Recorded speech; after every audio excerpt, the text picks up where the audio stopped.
प्रधानमंत्री नरेंद्र मोदी का गांधीनगर से रायसीना हिल्स तक का सफर।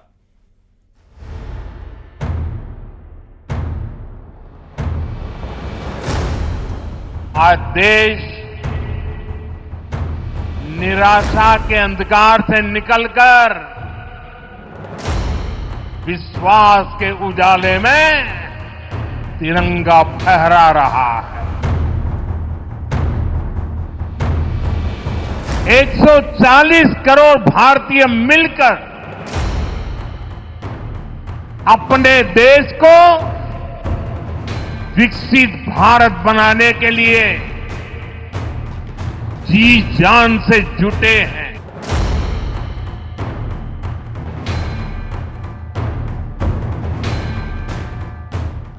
ये गुजरात की वही सड़कें हैं जहां से प्रधानमंत्री नरेंद्र मोदी ने अपने राजनीतिक सफर की शुरुआत की थी और आज प्रधानमंत्री बने 11 साल बाद इन्हीं सड़कों पर लोगों का ये भारी हुजूम इस बात का गवाह है कि बीते 11 सालों में बतौर प्रधानमंत्री नरेंद्र मोदी ने देश की जनता के दिल में ऐसी जगह बनाई है जो सदियों तक याद रखी जाएगी, इतिहास के पन्नों में दर्ज की जाएगी।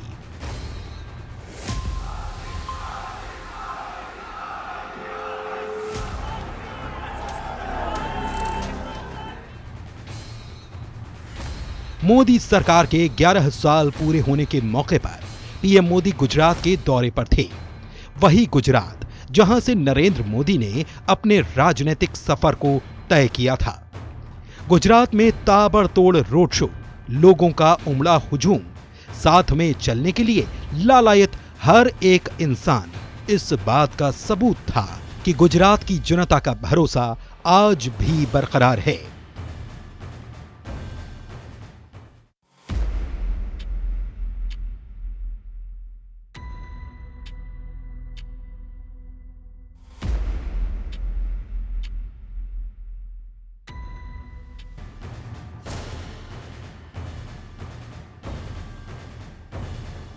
गुजरात के गांधीनगर से दिल्ली के रायसीना हिल्स तक नरेंद्र मोदी का सफर चुनौतियों और रोमांच से भरा रहा, लेकिन उनके साथ जो हमेशा से रहा वो था जनता का भरोसा। सभी कार्यकर्ताओं का प्यार, सभी जनता का प्यार।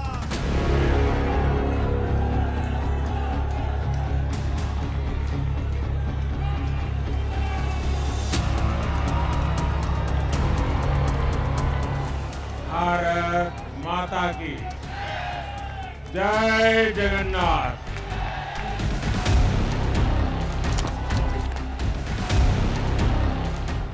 नरेंद्र भाई ने यहाँ अपने मुख्यमंत्री के कार्यकाल के दौरान बहुत सारे चैलेंजेस को फेस किया। इसमें गोधरा से लेकर बाद में फिर उन्होंने वाइब्रेंट शुरू किए और धीरे धीरे उन्होंने गुजरात की भी इमेज को अच्छी की, एक ग्लोबल इमेज क्रिएट की और साथ में उन्होंने अपनी भी एक इमेज जो है वो क्रिएट की कि ये विकास पुरुष हैं। दूसरा, नरेंद्र भाई के फेवर में एक बात और भी थी कि वो जब प्रचारक थे तब वो पूरे भारत में घूमे थे संघ के प्रचारक होने के नाते, और बाद में बीजेपी में भी उन्होंने पूरे भारत भर का प्रवास किया हुआ था। उनको भारत की नब्ज जो है वो बहुत अच्छे तरीके से पता थी। बाकी के लीडर्स थे, देवर पार्टी लीडर्स, उनकी अपनी खुद की एक मास अपील जो होनी चाहिए वो इट वाज लैकिंग, जो नरेंद्र भाई के केस में बखूबी था। चाय बेचने से सीएम तक और सीएम से पीएम तक नरेंद्र मोदी का जीवन उतार चढ़ाव से भरा रहा। करीब 13 साल सफलतापूर्वक सीएम पद संभालने के बाद पिछले 11 सालों से नरेंद्र मोदी प्रधानमंत्री पद की जिम्मेदारी निभा रहे हैं। उनके कद का अंदाजा इसी बात से लगाया जा सकता है कि इतने साल तक सत्ता के शीर्ष पदों पर रहने के बाद भी उनके ऊपर भ्रष्टाचार और घोटाले का एक भी आरोप नहीं लगा। उन्होंने जनता के बीच रहकर जनता के लिए काम किया। तो सामान्य आदमी को विश्वास ही नहीं हुआ कोई सरकार भ्रष्टाचार मुक्त कैसे हो सकती है। तो क्या है कि जब लंबे समय आपने शासन में काम किया है, जब आपने गुजरात में आप काम कर रहे थे नेशनल लेवल पर, यद्यपि राष्ट्रीय स्तर पर उनकी डायरेक्ट सरकार में भूमिका नहीं थी, लेकिन पार्टी संगठन की भूमिका के कारण, राज्यों की सरकार देखने के कारण निश्चित रूप से उन्होंने बड़े स्तर के भ्रष्टाचार को समझा था कि इसको कैसे रोका जा सकता है, और उस ढंग से टेक्नोलॉजी का उपयोग करना, नियम कानून बदलने, उस प्रकार से लोगों को रखना, फिर उनकी निगरानी कैसे हो करना, संस्थाओं को थोड़ी ताकत देना, बहुत सारे चीज़ों पर स्वयं नज़र रखना, ये सब चीज़ें होती है। तो ये सब मिला जुला के संगठन के लोगों को जोड़ना, विश्वसनीय ब्यूरोक्रेट्स को साथ ले आना, मीडिया का सहयोग लेना, तो ये सब मिला करके ये स्थिति बनी है। यद्यपि भारत में नीचे स्तर तक अलग अलग सरकारें हैं, ये तो कोई नहीं कहेगा कि भारत भ्रष्टाचार मुक्त हो गया, लेकिन बड़े स्तर पर प्रधानमंत्री नरेंद्र मोदी की सरकार ने जो बड़े भ्रष्टाचार थे केंद्र के स्तर पर, वो तो अवश्य रुक गया है। गुजरात के मुख्यमंत्री पद से इस्तीफा देकर जब नरेंद्र मोदी देश की कमान संभालने की शपथ ले रहे थे, तो उनके सामने चुनौतियां कम नहीं थीं। कांग्रेस सरकार के लंबे कार्यकाल के बाद देश की जनता ने किसी गैर कांग्रेसी पर विश्वास जताया था, और मोदी के सामने सबसे बड़ी चुनौती थी देशवासियों के दिल में अपनी जगह बनाए रखना। और नरेंद्र मोदी ने आम जन को संतुष्ट करने में जबरदस्त कामयाबी पाई।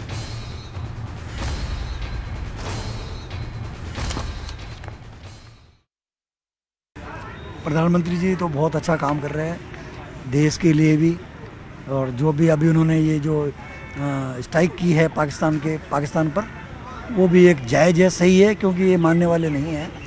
तो कुछ कठोर कदम उन्होंने उठाए हैं जिसकी हम प्रशंसा करते हैं। बहुत अच्छा जा रहा है, और ऐसा अगर चलता रहा तो देश डेफिनेटली आगे लेके जाएंगे।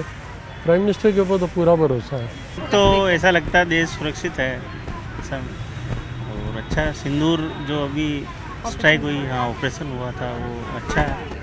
नहीं, पीएमजी तो बहुत अच्छा काम कर रहे हैं, जब से बैठे हैं बहुत अच्छा है। उनके बारे में ये सुना, व्यक्तिगत तौर पे बहुत ही अच्छे आदमी इंसान है, और सबकी भलाई के लिए सोचते हैं, और हमारी इंडिया को भी बहुत ऊपर ले गए माशाल्लाह से, और उम्मीद है आगे आने वाले वक्त में भी अच्छा करेंगे। जनता के साथ मोदी के सामने चुनौती थी सभी असंतुष्ट नेताओं को एक रखने की, क्योंकि जब संगठन से बाहर निकालकर उन्हें बीजेपी की मुख्य धारा में शामिल किया गया और गुजरात के मुख्यमंत्री की कमान सौंपी गई, उस वक्त भी बीजेपी के कई नेता पार्टी के फैसले से सहमत नहीं थे। वहीं गुजरात में खुद को साबित करने के बाद जब उनको प्रधानमंत्री पद का उम्मीदवार घोषित किया गया, तब भी बीजेपी के कई नेताओं ने सहमति नहीं जताई थी। लेकिन अपने विकास के विजन को लेकर नरेंद्र मोदी ने सबको गलत साबित किया और जनता के साथ पूरी पार्टी का भरोसा जीता।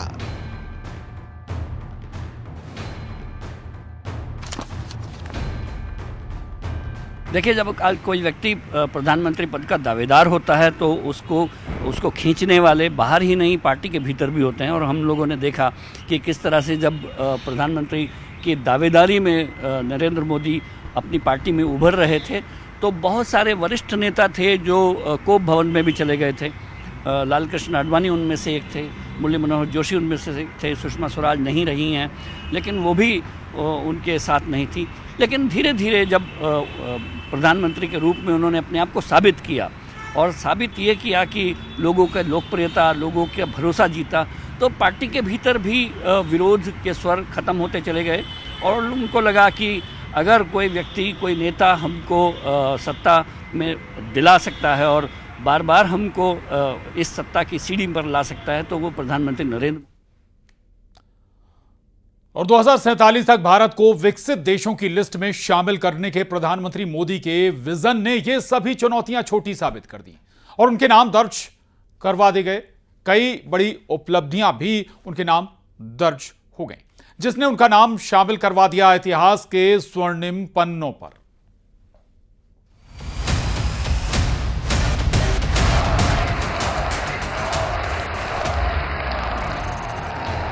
ये वो पल थे जब देश नए इतिहास का गवाह बना। नरेंद्र मोदी लगातार तीसरी बार प्रधानमंत्री पद की शपथ लेने वाले दूसरे नेता बने। इससे पहले यह कीर्तिमान सिर्फ देश के पहले प्रधानमंत्री जवाहरलाल नेहरू के नाम पर दर्ज था। I, Jawaharlal Nehru, do solemnly affirm I will bear true faith and allegiance to the Constitution of India as by law established. मैं नरेंद्र दामोदर दास मोदी ईश्वर की शपथ लेता हूं कि मैं विधि द्वारा स्थापित भारत के संविधान के प्रति सच्ची श्रद्धा और निष्ठा रखूंगा। प्रधानमंत्री नरेंद्र मोदी ने लगातार तीसरी बार शपथ लेकर इतिहास रचा और भारतीय राजनीतिक इतिहास की एक बड़ी उपलब्धि नाम कर ली। वो पहले गैर कांग्रेसी नेता और जवाहरलाल नेहरू के बाद दूसरे ऐसे नेता बने जो लगातार इतने लंबे समय तक देश के प्रधानमंत्री बने रहे और उनका सफर अब भी जारी है।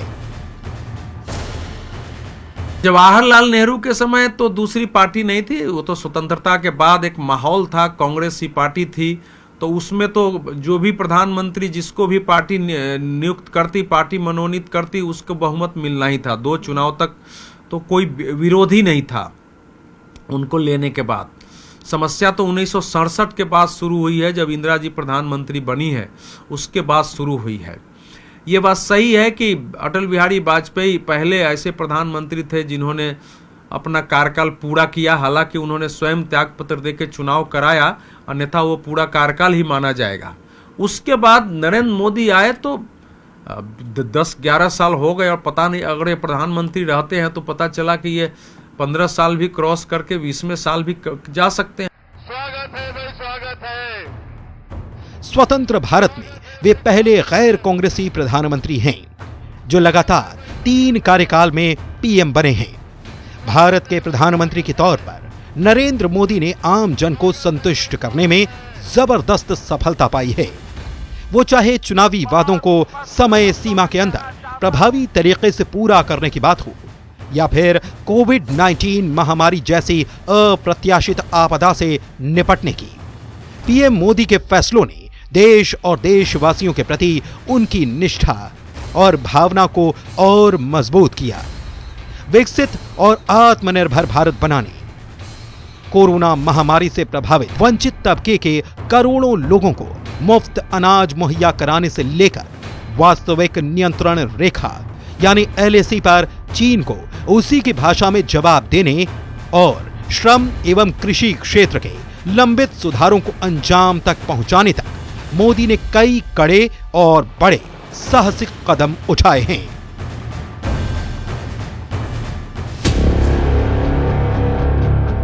सभी कार्यकर्ताओं का प्यार, सभी जनता का प्यार,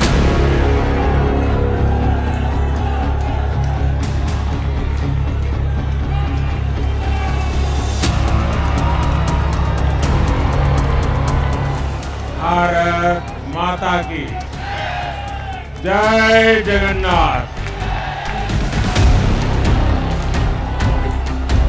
हमारे विरोधी एकजुट होकर भी उतनी सीटें नहीं जीत पाए जितनी इस लोकसभा चुनाव में अकेली बीजेपी ने जीती है।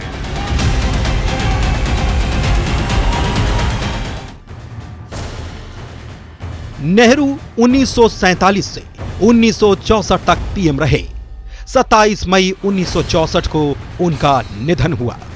उन्होंने 16 साल 286 दिनों तक सत्ता संभाली थी। 1966 से 1977 और 1980 से 1984 तक पीएम रहीं इंदिरा गांधी ने 15 साल 350 दिनों तक सत्ता संभाली थी और पीएम नरेंद्र मोदी पिछले 11 सालों से बतौर प्रधानमंत्री जिम्मेदारी संभाल रहे हैं। पंडित नेहरू के पास एक लीगेसी थी, स्वतंत्रता संग्राम से उभरे वो नेता थे, साथ में महात्मा गांधी जैसे एक बड़े लीडर का वरद हस्त उनके साथ था। तो पूरा भारत पंडित नेहरू के पीछे वो स्वतंत्रता संग्राम के कारण खड़ा हुआ था दूसरी ओर नरेंद्र मोदी हैं, उनका सीवी बहुत अलग सा है, बहुत दुर्लभतम सीवी मिलता है ऐसा कि वो 15 साल स्वयंसेवक रहे, 15 साल संगठन और कार्यकर्ता रहे, 15 साल सीएम रहे और अब लगभग फिर से तीसरी बार का जो पीएम का रिकॉर्ड है उसमें 1 साल वो पूरा कर रहे हैं। तो ये दोनों एक कंट्रास्ट वाले रिकॉर्ड हैं। एक आदमी संगठन का है, स्वयंसेवक है और वो पार्टी से ऊपर उठकर आया है। दूसरा एक ऐसा प्रधानमंत्री है जो स्वतंत्रता संग्राम की पूरी एक कतार थी जिनके लीडरों की, उनके बीच में महात्मा गांधी के बिल्कुल पसंदीदा व्यक्ति के रूप में उभर के सामने जो आए। तो दोनों का अलग अलग व्यक्तित्व है। भारतीय राजनीति में पीएम मोदी की स्थिति वही है जो एक दौर में पंडित नेहरू और इंदिरा गांधी की हुआ करती थी। इस समय देश की राजनीति विकल्पहीनता के दौर से गुजर रही है। करप्शन, परिवारवाद के आरोप के चलते मोदी विरोधी दल उनके सामने चुनौती पेश नहीं कर पा रहे हैं। जाति आधारित राजनीति का शिकूफा भी नहीं चल पा रहा है। भारतीय राजनीति के इतिहास में एक समय ऐसा भी था जब राजनीतिक विकल्पहीनता के चलते जनता जवाहरलाल नेहरू और इंदिरा गांधी के अलावा किसी दूसरे नेता पर भरोसा नहीं करती थी। आज इतिहास खुद को दोहरा रहा है। आज भी राजनीति भी विकल्पहीनता के दौर से गुजर रही है, जहां जनता प्रधानमंत्री नरेंद्र मोदी के अलावा किसी और नेता पर भरोसा नहीं करती। प्रधानमंत्री नरेंद्र मोदी ने भी राजनीतिक परिदृश्य पूरी तरह से बदल दिया है। इसी के चलते विपक्षी दलों का कोई भी शिगुफा